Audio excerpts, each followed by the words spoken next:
The scariest thing about humans, they don't even know how strong they are. The data was wrong. Not the numbers themselves. The numbers were fine, clean, properly arranged, filed in their columns the way I had been trained to file them since my first posting in the Xenological Division. 41 prior assessments over 30 cycles of field work, and every single one had produced a clean set of numbers that told a clean story. The gene produced extraordinary flight reflexes and almost no ground-based threat capability. File under monitor. The Varleth could strip atmosphere from a small moon with their chemical deterrence glands. File under extreme caution. Recommend a generous containment buffer between them and anything fragile. 41 species. 41 clean stories. Then the humans. The numbers pointed everywhere at once. My supervisor assigned me to the assessment of the species designated GX7714, known colloquially in lower division reports as humans, as a formality. He used that specific word, formality. I have replayed the conversation many times since arriving at the observation post, and each replay the word lands in a slightly different place in my processing. What he meant was, this will be quick. What I understood was, nothing interesting is waiting for you there. My supervisor had never been wrong about a species in 30 cycles. He was wrong about this one. The physical benchmarks came first. They always do. I processed them on the transit shuttle, sitting in the dark with my data pad balanced on one knee, working through the columns in order. Bone density, moderate, prone to fracture under significant pressure. Muscular output, adequate for a mid-gravity biome, unimpressive against 6 other species sharing a similar gravitational range. Thermal regulation, inefficient. They manage body temperature through a sweating mechanism that is metabolically expensive and ancient by evolutionary standards. Organ redundancy, strange.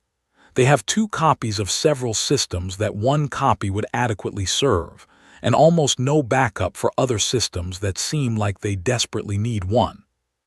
I filed the physical tier, low threat by biological metric, proceed to behavioral analysis.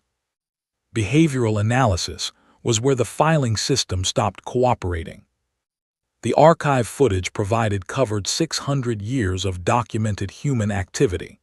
I started, as procedure requires, with threat response documentation. How does a species behave when the situation has moved beyond rational management? What does the behavioral profile look like when the odds have turned decisively against them? I expected retreat. I expected surrender signals. I expected the standard cascade of distress behavior that every cataloged species produces when it encounters a situation its survival instincts correctly identify as unwinnable. Instead, the first clip I reviewed showed a woman laughing while her arms were on fire. I want to be precise here. She was not in cognitive collapse. She was not experiencing shock-induced emotional misfiring. She was moving through a collapsed structure, her sleeves burning up to the elbows, and she was laughing because the man next to her had said something she found genuinely funny. She patted the flames out with her bare hands, shook the ash off her fingers, and kept moving through the rubble without pausing. I reviewed the footage 3 times. I filed behavioral data inconclusive, recommend live observation. The live observation assignment placed me at a human military installation on the northern continent of their primary landmass. I arrived with a standard kit, a cover designation that required no direct interaction with the subjects, and the expectation that 48 cycles would be enough to complete the behavioral tier and return to my actual office, where 12 other assessments were waiting. The first thing I noticed when I arrived was the sound. Not weapons, not machinery, voices. A cluster of soldiers near the southern perimeter fence, already in full operational kit, waiting for a deployment order due within the hour. They were singing.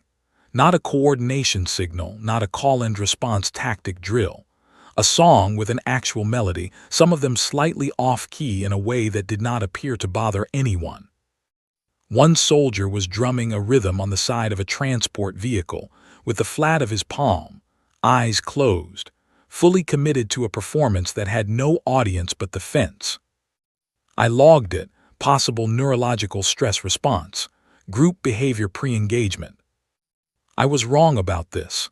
I did not know yet that humans also sing alone, in private, when no one is watching, when the task at hand has nothing to do with music. I would understand this later. At this stage, I logged it and kept watching. The deployment order arrived 40 minutes later. They stopped singing. That was the only ordinary thing that happened for the rest of the cycle. I was positioned at the training yard when the event occurred that I would later note in my private records, not my official report, as the moment my filing system broke permanently. A soldier was running a timed obstacle course. The supervising officer standing nearby told me, in the offhand way one shares a reassuring fact, that this particular soldier had been running courses like this for 11 years. 11 years, she said. Very experienced. The soldier took an injury halfway through, not a minor one. My field scanner, calibrated that morning to human physiological parameters, flagged a grade 3 ligament rupture in the knee joint and added a notation in red text: activity cessation recommended. The soldier did not stop. He finished the course, not shuffling through a ceremonial last stretch to technically complete the route. He ran. His time placed him in the upper quartile for the unit. He crossed the finish line, put both hands on his knees, breathed hard for 8 seconds, and then straightened up. Then he looked at the medic waiting nearby, and he apologized. Not for the injury, not for needing attention. He apologized for the blood that had dripped from his knee onto the medic's boot. His own blood from his own injury landing on someone else's equipment, and his first response was concern about the inconvenience. I wrote 4 sub-reports on the apology before I noticed how many I had written. I did not know what I was looking for. The snag in the data would not come loose, and the more I pulled at it, the more I understood that the snag was not a processing error on my part. It was the data itself. A creature that finishes the task after the task has become physically inadvisable. A creature that, having done this, worries first about whether someone else was inconvenienced. I changed the behavioral status from inconclusive to active. Then I sat in the dark of my observation post and ran the numbers for the 3rd time that cycle. They produced the same outputs. The physical benchmark still said low threat. The behavioral data still said something I did not have a category for. By the quiet. What kind of species does this? The Grathkeel ended 3 civilizations before the coalition placed an expansion cap on their territory. I want to give that fact the weight it deserves. 3 civilizations. Not contested border systems, not disputed colonies, not resource conflicts that were eventually mediated. 3 complete civilizations gone. The Grathkeel did not take prisoners, and they did not negotiate once an engagement had begun. My division rated them, at last formal assessment, as severe threat, containment recommended, buffer zone minimum 12 orbital radii. Every species that had gone up against the Grathkeel had run the tactical model first and arrived at the same conclusion: do not. The human military unit I was embedded with had apparently not run this model, or they had run it, and someone had looked at the output and disagreed with it. I was not sure at the time which of those possibilities unsettled me more. I received the deployment briefing secondhand.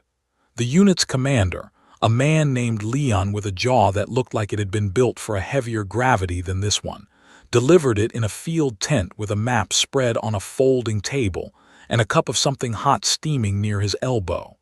He spoke for 12 minutes. His voice was flat and even, the kind of voice that does not change volume to indicate severity. So everything he said landed with the same weight whether he was talking about coordinates or casualty projections. He talked about casualty projections the same way he talked about coordinates. I noted this. The unit was 43 personnel, mixed specialties, mixed ages. The youngest was a soldier named Owen who looked, to my observation systems, like he was approximately 19 standard years, and who cleaned his equipment with the focused intensity of someone who had recently been told that clean equipment is the difference between living and not. The oldest was a medic named Elise, who moved through the pre-deployment preparations with the energy of someone running slightly behind on a schedule only she could see. There was also Connor. I noticed Connor because he was the one who had finished the obstacle course on the damaged knee the previous cycle. He was standing near the tent entrance with his weight distributed in a way that my scanner flagged as compensation for the injury, and he was eating something out of a wrapper and reading the briefing notes a second time. He read them the way someone reads a thing they already know, checking to make sure nothing had changed. Nothing had changed. I had filed a behavioral note about Connor. Subject demonstrates above-average task completion drive with below-average physiological self-monitoring. I read the note back that morning and thought it was technically accurate and completely wrong about what I had actually seen. The engagement began at low light on the second cycle. The Grathkeel's tactical methodology is well documented. They advance in structured formations. They communicate through subsonic pulse patterns my monitoring equipment picks up as a low vibration in the floor, and they do not modify their approach based on casualties taken. Their modeling system identifies the most efficient path to objective completion, and they follow it.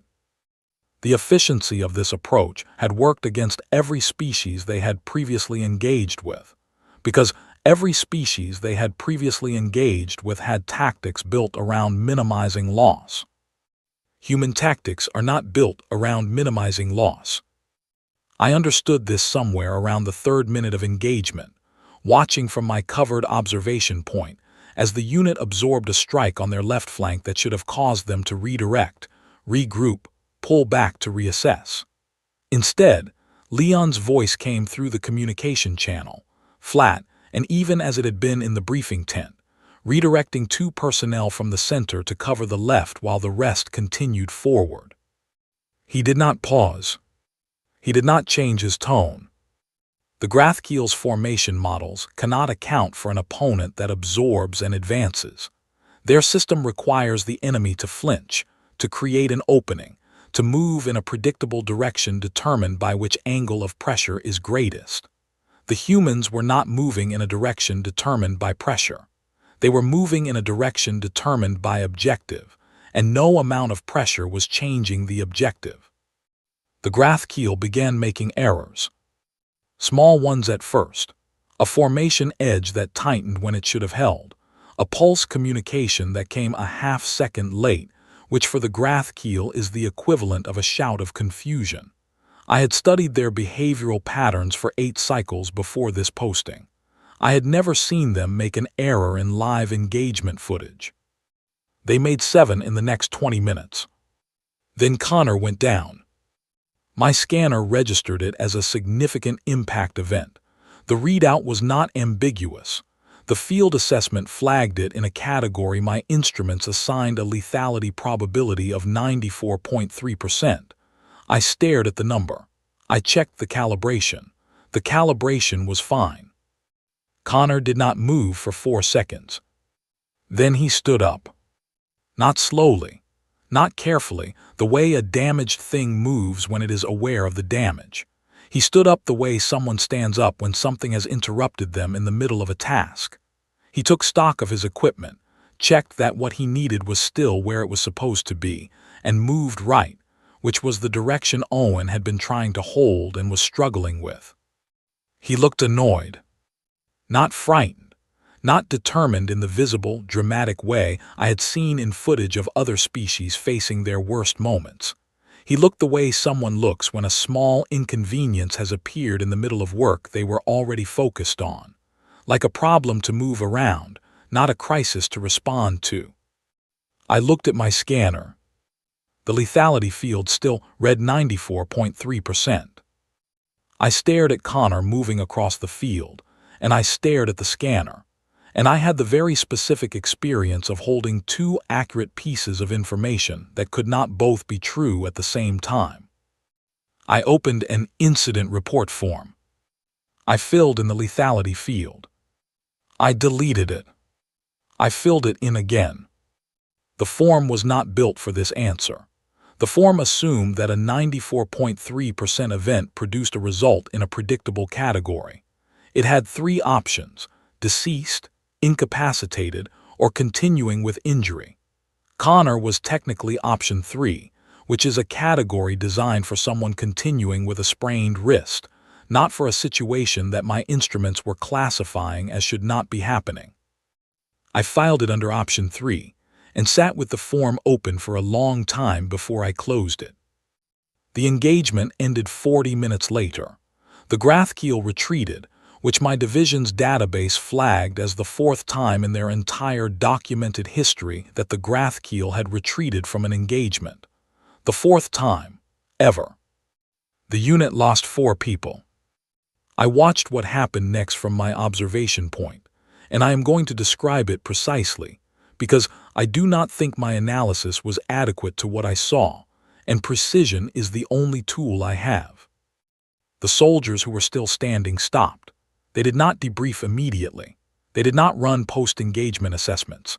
They went to the 4 who had been lost and they stayed with them. Some of them sat on the ground. Some stood with their hands at their sides. Elise, the medic, knelt down and did something I eventually understood was not medical, because there was nothing medical left to do. She stayed close, the way living things stay close to other living things when the staying is the only thing left.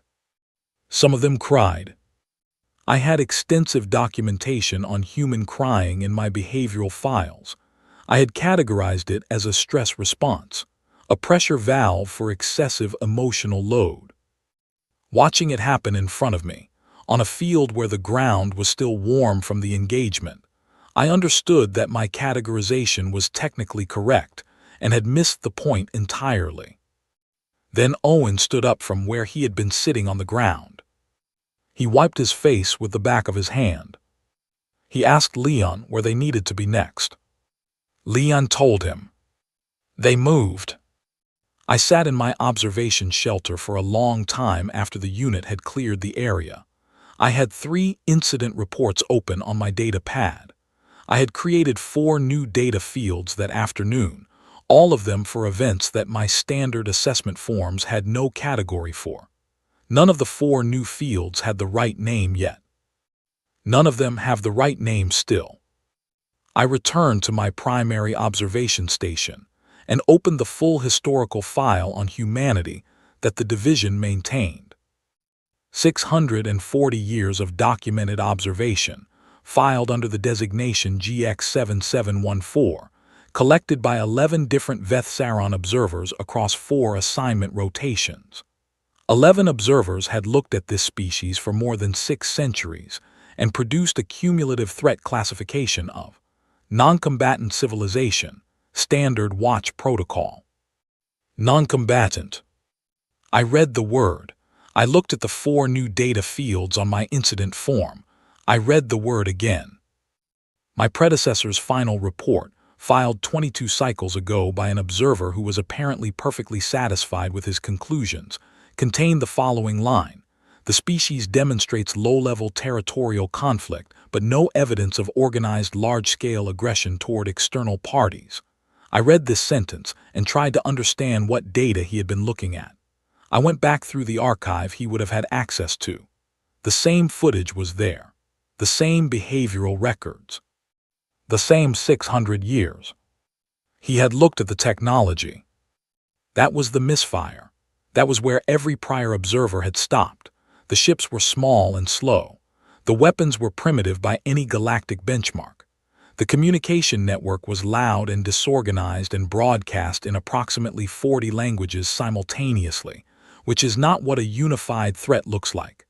So the observers looked at the tools and filed the species as limited, contained, no immediate concern. They measured the hands. They did not look at what the hands kept doing after they should have stopped.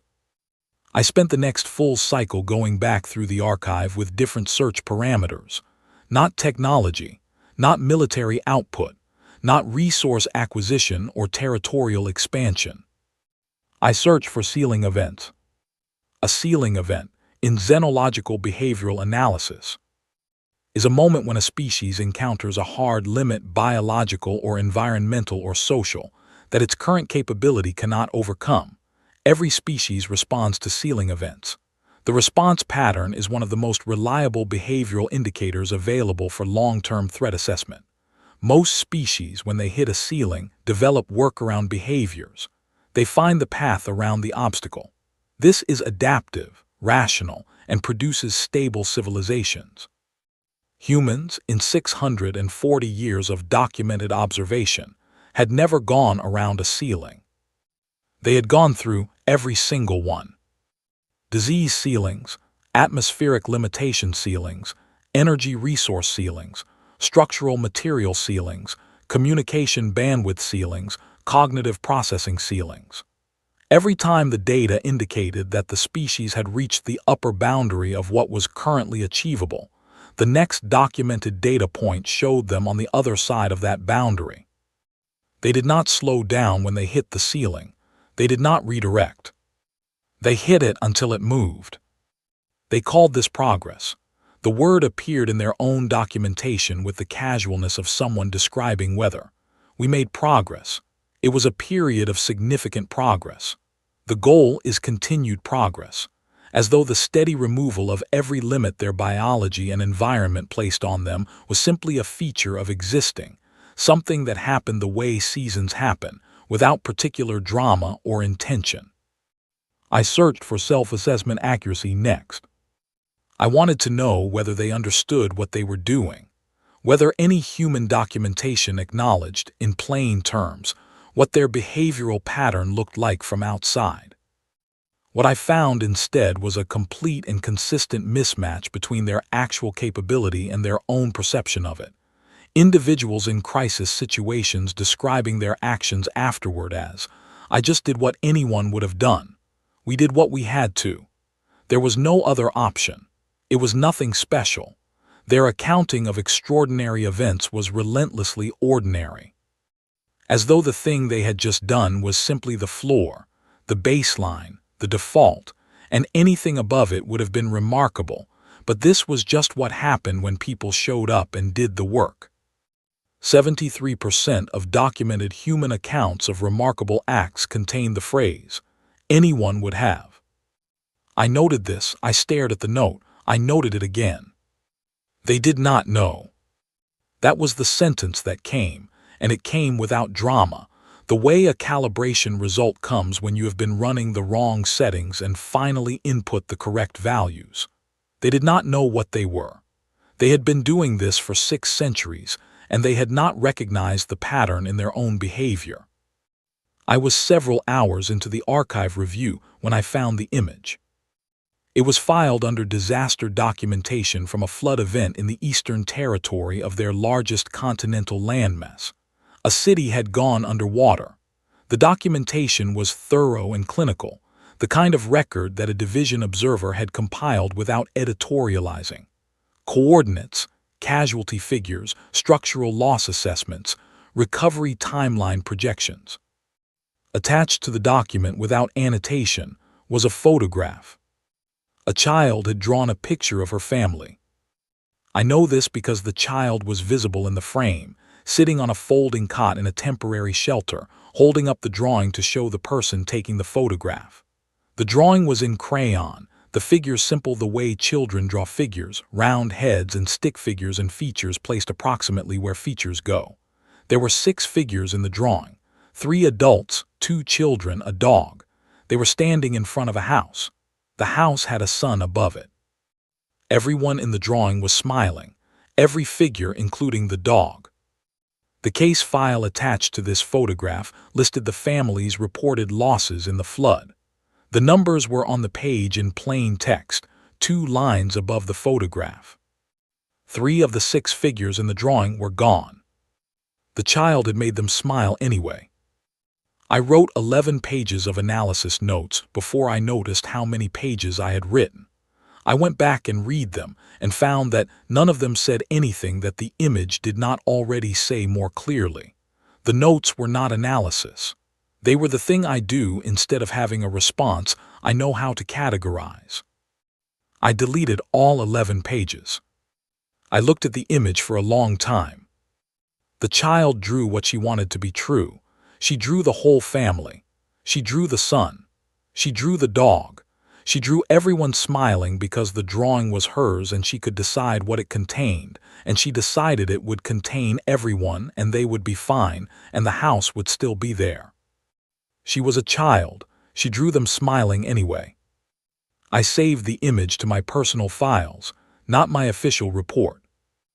I sat back and looked at the ceiling of my observation station, and I did the thing I had been avoiding since the engagement 2 cycles ago.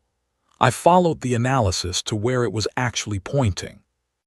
The most dangerous thing about a species is not always the thing that looks the most dangerous. The Grathkeel looked terrifying, armored, methodical, cold, and they were dangerous genuinely in ways that required the coalition to maintain a formal deterrence posture. But the Grathkeel were a known quantity. You could model them. You could predict their behavior within a reliable margin. You knew what they would do and when they would stop and what conditions would cause them to retreat. The Grathkeel had retreated 4 times in their entire documented history. The 4th time was 3 cycles ago, from 43 humans who were still grieving 4 of their own before the field had gone cold. The thing that made a species genuinely, categorically dangerous was not strength. It was unpredictability. It was the thing you could not model. It was the variable that your threat assessment formula had not been built to contain. The variable was this: a species that did not know its own strength had no upper limit you could calculate, because the limit was internal and they had not found it, and they were not looking for it. They were just getting up every morning and going through whatever the ceiling was that week and calling it a normal day, drawing smiling families in flooded shelters, finishing obstacle courses on broken knees, standing back up from events my instruments rated as unsurvivable, and asking where they needed to be next. There is no threat model for a species whose danger is that they have not yet noticed how dangerous they are.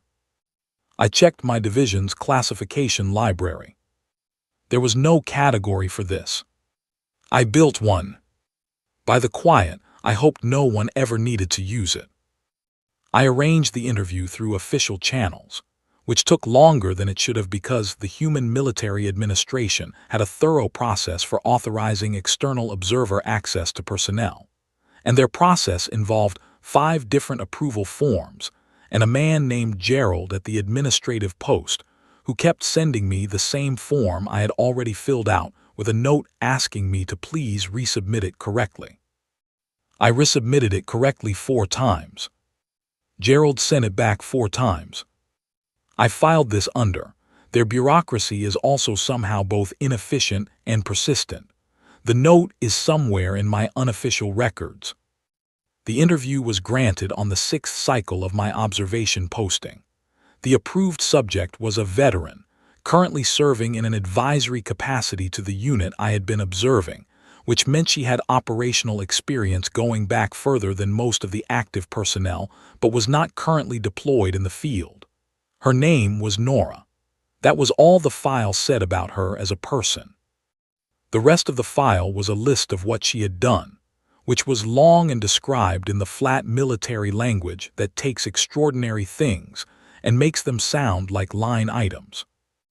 I prepared for the interview the way I prepare for everything. I made a list of 15 questions, expected response parameters for each question, built from behavioral modeling and the 600-year archive. I had estimated response windows, follow-up protocols, alternative question paths for 3 different behavioral profiles the subject might present. I went over the list twice on the morning of the interview and felt, as I had always felt going into an assessment interview, fully prepared. I was not fully prepared. The room they gave us was small, with a folding table and 2 chairs and a single high window that let in a flat gray light. Nora was already there when I arrived. She was sitting with one ankle crossed over the other knee, a paper cup in both hands, looking at the window with the expression of someone who has been in a lot of rooms like this one and has decided, at some point, to stop being bothered by it. She looked at me when I came in. "Long posting," she said. "You look tired." I had 15 questions prepared. I did not have a prepared response for this. I looked at her. She was looking at me the way I had seen humans look at things they wanted to help. I was the thing she was looking at that way. I had no protocol for being on the receiving end of that look.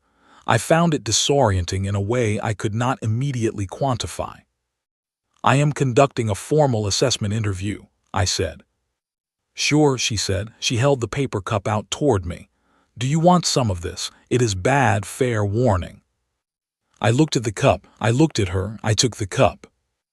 I do not know why I took the cup. I had no framework for understanding why I took it. But I took it, and I held it with both hands because it was warm and my internal temperature regulation had been slightly off for the last 2 cycles and the warmth helped, and I sat down across from her with her cup in my hands. She seemed perfectly comfortable with this. I started with question 1. She answered it. She answered all 15 questions, in order, clearly and without evasion, and her answers were useful and detailed, and confirmed approximately 60% of my behavioral models for individuals with her documented history. The other 40% was what I want to describe carefully. Every time my questions reached a specific event in her record, a moment my archive flagged as outside standard operational parameters, she would describe it and then add a version of the same phrase. Anyone in that situation would have made the same call. We all had the same information. The others would have done the same. I just had the angle. It was not particularly remarkable. These were not her specific words each time, but that was the consistent content. The extraordinary thing, framed as the obvious thing. The remarkable outcome, explained as what anyone would have done with the same inputs. I asked her, after the 8th occurrence of this, why she described those events that way. She seemed to find the question slightly confusing, not confusing in a way that made her defensive. Confusing in the way a question is confusing when the answer seems so obvious that you cannot immediately tell what is being asked. "Because it is true," she said. "Anyone in that spot with the same training, same information, same team around them, they would have done it." "The data does not support that," I said. She shrugged, not dismissively, the shrug of someone who has disagreed with data before and survived the disagreement. "Data is not always measuring the right things," she said. I wrote this down. I wrote it down twice. Question 14 was the one I had been building toward for 43 minutes. I had placed it near the end deliberately, after the rapport building phase, in the window when subjects are most likely to respond without the formal structure of the conversation pulling at them. I asked it, "Do you know how strong you are?" She laughed. Not a proud laugh, not the laugh of someone who has been given a compliment and is deciding how to accept it. It was a tired laugh, the kind that comes out when a question has landed somewhere that finds something too worn down to do anything but respond with that sound. She shook her head a little, still with the trace of the smile on her face, looking at the table. "Some days," she said, "I know I am still here. That is about all I have got." I looked at her. She was still looking at the table, both hands wrapped around the paper cup she had taken back at some point during the interview, her thumbs running small circles on the side of it. "Still here," said as the bottom end of the scale. "Still here," offered as consolation, as the minimum, as the thing you say when you do not have much to report. "Still here," offered by a woman who had filled 14 lines of a military record with things that my behavioral models still had not finished processing. I did not ask the follow-up question I had prepared for this item. The follow-up had been built around the expected response, which my models predicted would be one of 3 variations of confident self-assessment. I had prepared responses to all 3. I had not prepared a response to still here. I did not have one. I sat with it in the way you sit with something you have been handed that you do not know where to put. She did not fill the silence. She was the kind of person who did not appear to feel the need to fill silences. She sat with her cup and the flat gray light from the high window, and she did not seem uncomfortable at all. After a while she said, "Were those all your questions?" "Yes," I said. "Thank you for your time." "Of course." She stood and was putting on her jacket, checking the pockets with the automatic efficiency of someone who always checks on the way out when she paused. "You should sleep," she said. "Whatever passes for that for you." Then she left. I sat in the room with the table and the two chairs and the flat gray light. She had left her cup on the table. It had a small dent on the side from her thumb and a mark near the rim where she had been drinking. It was a cheap disposable thing, the kind they made by the thousands, the kind no one kept. I picked it up. I should not have picked it up. It had no place in my official assessment documentation. It was a used paper cup from an interview subject. It was not data. I picked it up and held it with both hands. "Still here." She said it like it was the low end, like it was barely enough, like surviving, continuing being present and functional in the same field you had been operating in for decades despite everything that field had asked of you, was just the floor, just the starting point, just the minimum you brought to the table. I thought about Connor standing up on the field. I thought about the woman in the archive footage with flames up her arms. I thought about Owen asking where they needed to be next with his face still wet.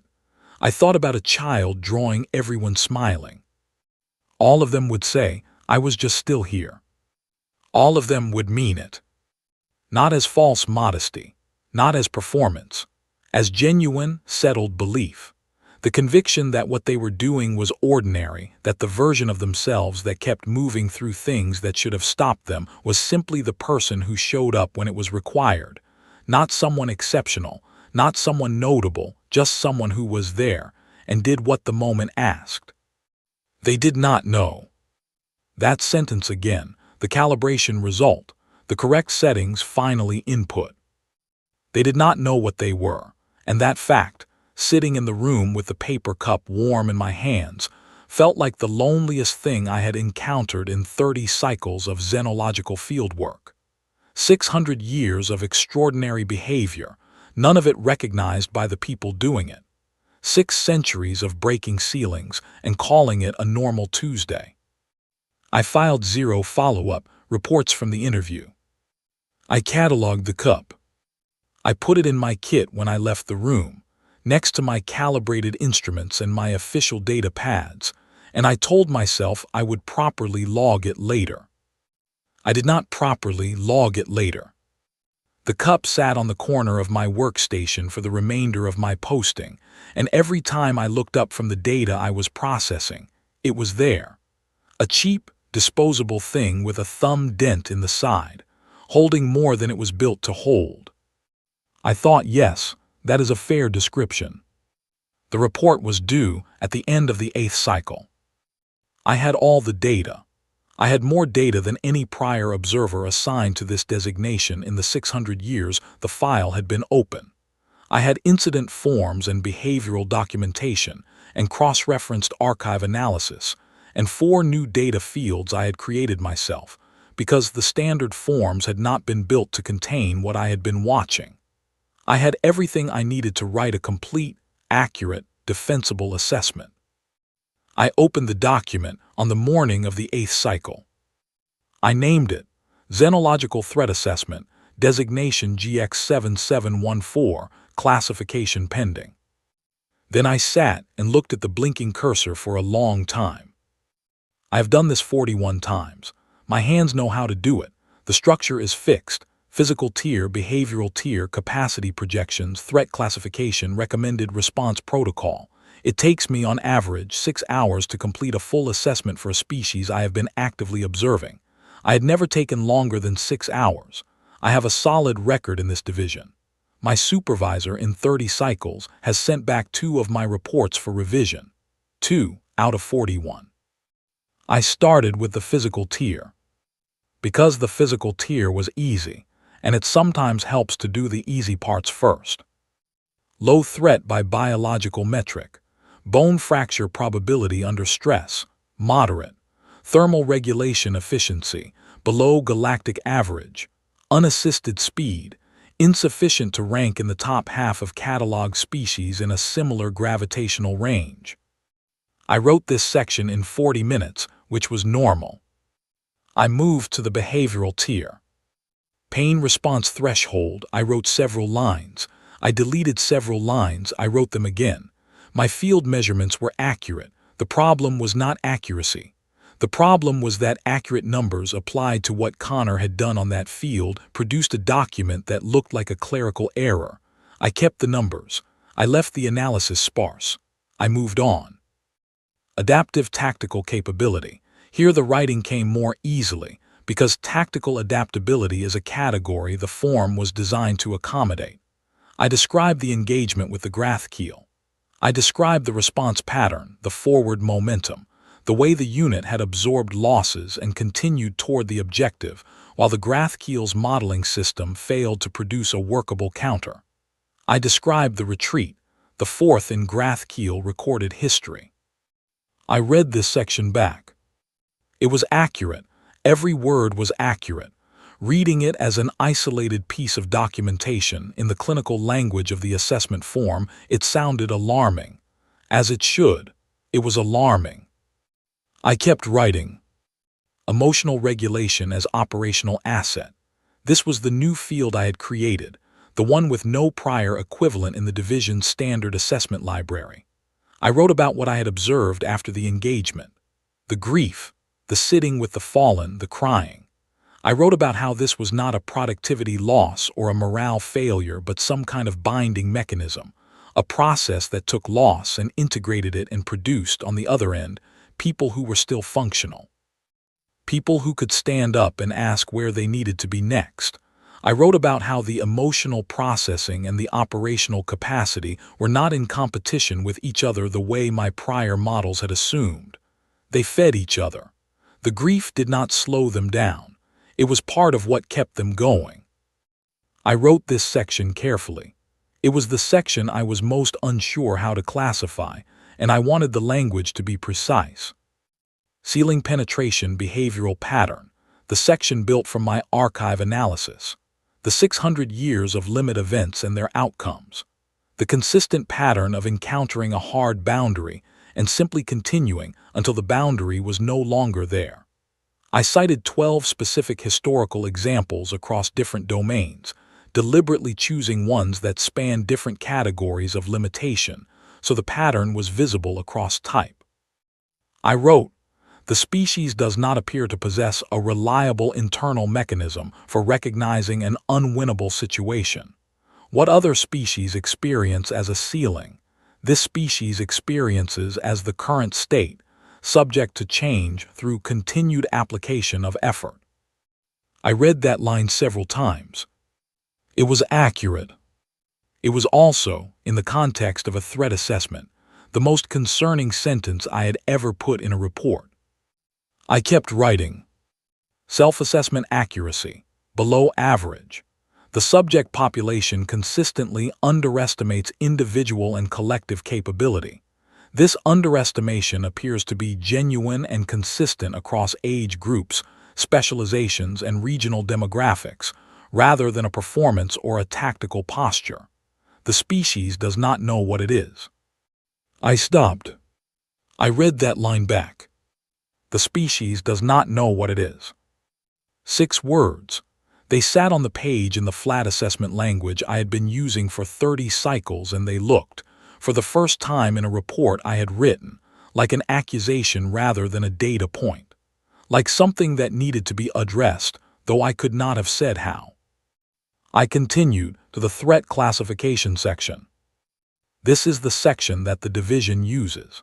This is the section that goes up the chain of report, gets reviewed by 3 separate supervisory tiers, and eventually produces an action recommendation that the coalition's policy apparatus converts into a real-world posture toward the designated species.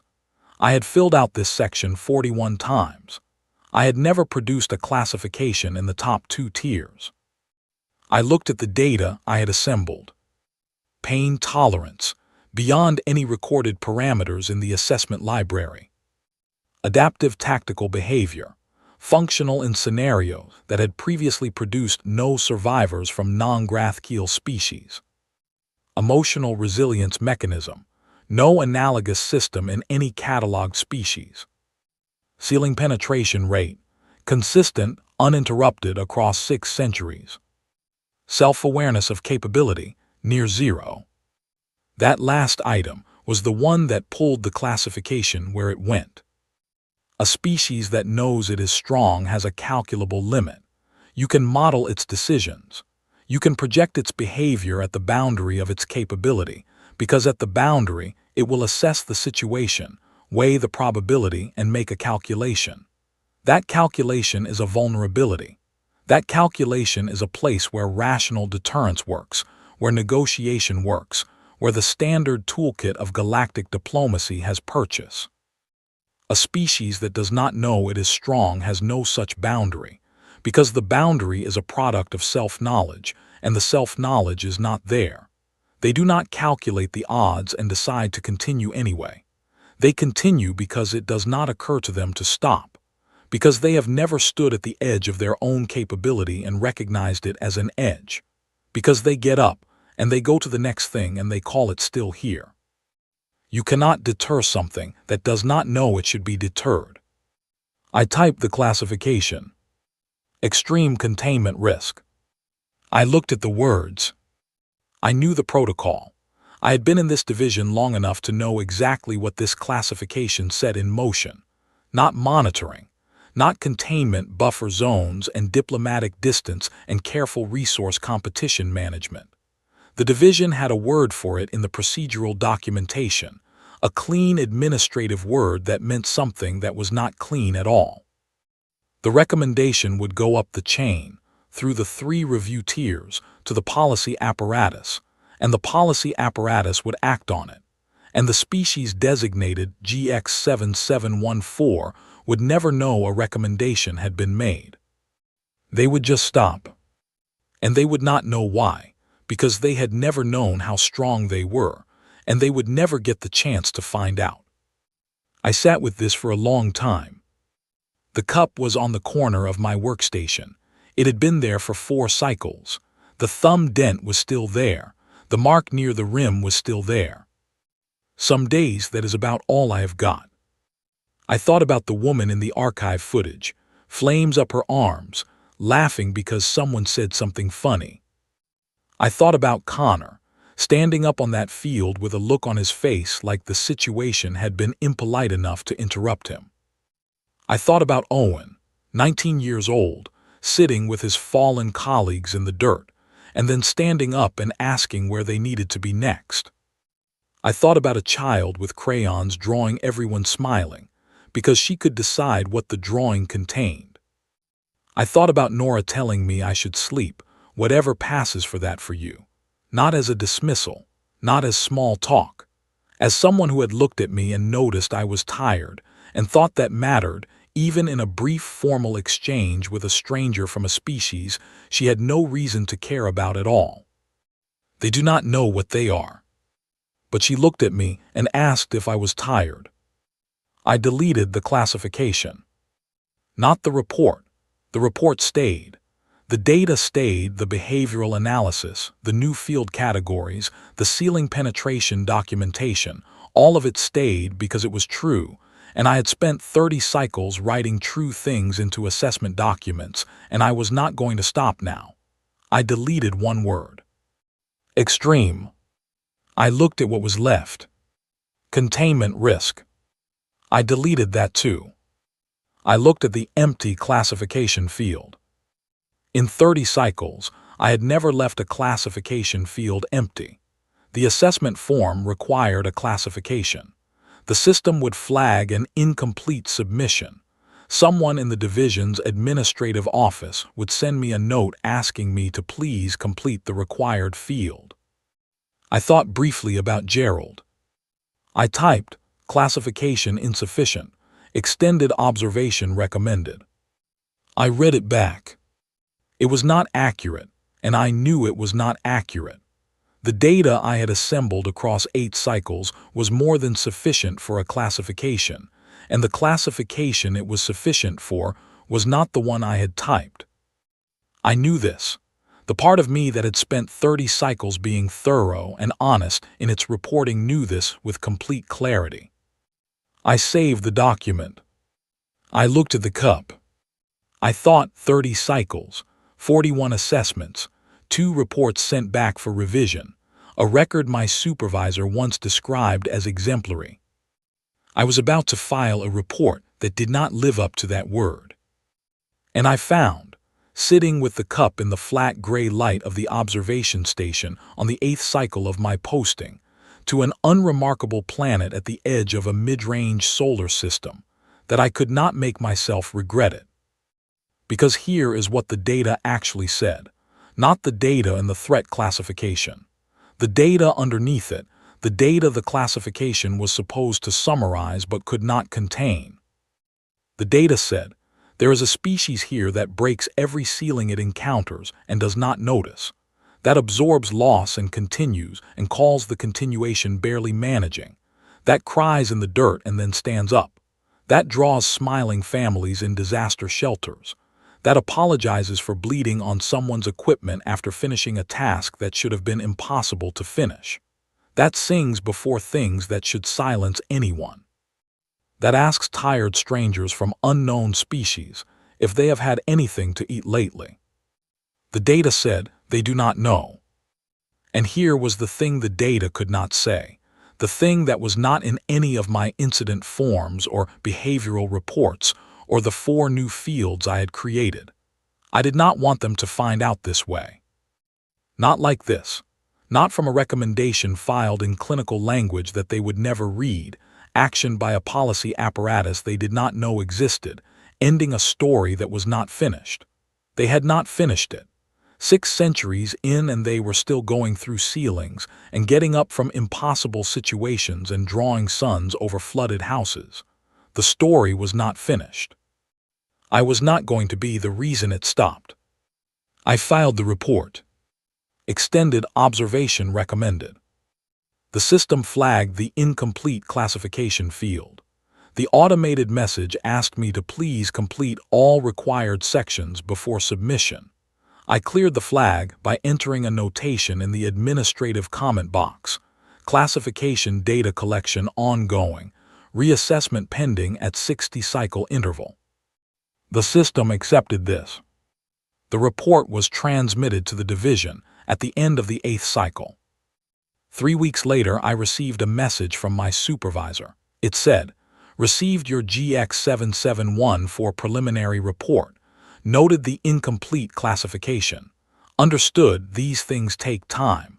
Extended observation approved through standard renewal protocol. Good work as always." Good work as always. I read the message. I read it again. The part of me that had spent 30 cycles being honest in its documentation had a very clear position on whether this constituted good work. I filed the message. I looked at the cup. I have been at the observation posting for 11 cycles now. The assessment window for GX7714 is open under the Extended Observation Protocol. I have filed 3 supplemental behavioral reports in the past month, all under the category of continued data collection, all of them accurate, none of them containing a completed classification field. I have not spoken to Nora again. I have not had grounds to request a second interview under the current protocol parameters. But Owen passed my observation station 2 cycles ago and stopped, for no reason I could identify, to tell me that Connor's knee had healed better than the medics had initially expected, and that Elise had complained loudly and at length about the quality of the field supply shipments again, and that everyone on the unit was fairly tired of hearing about it, but also fairly confident the next shipment would be better because Elise had sent a strongly worded letter to 3 different supply offices, and no one wanted a second letter.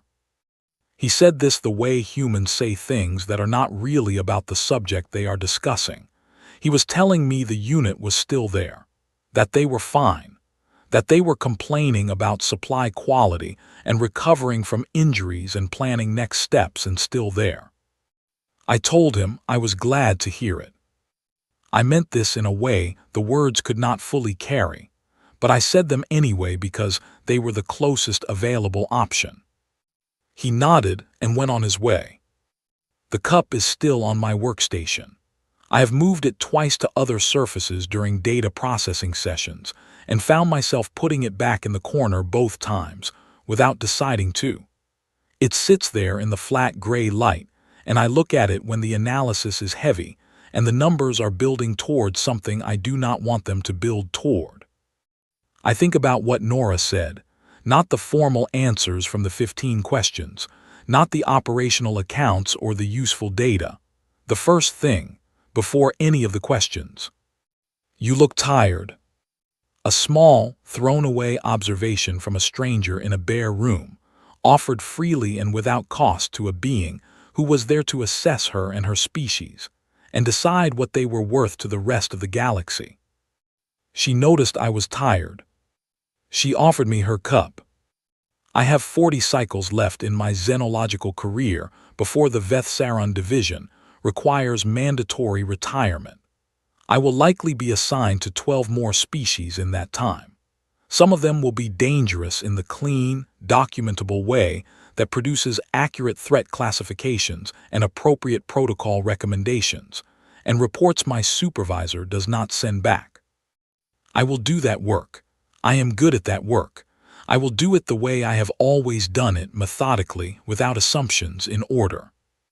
But I will have, in the corner of whatever workstation I am assigned to for the rest of those 40 cycles, a paper cup with a thumb dent in the side and a mark near the rim.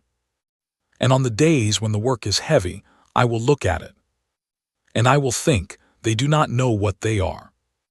And I will think I do. And I will think that is going to have to be enough.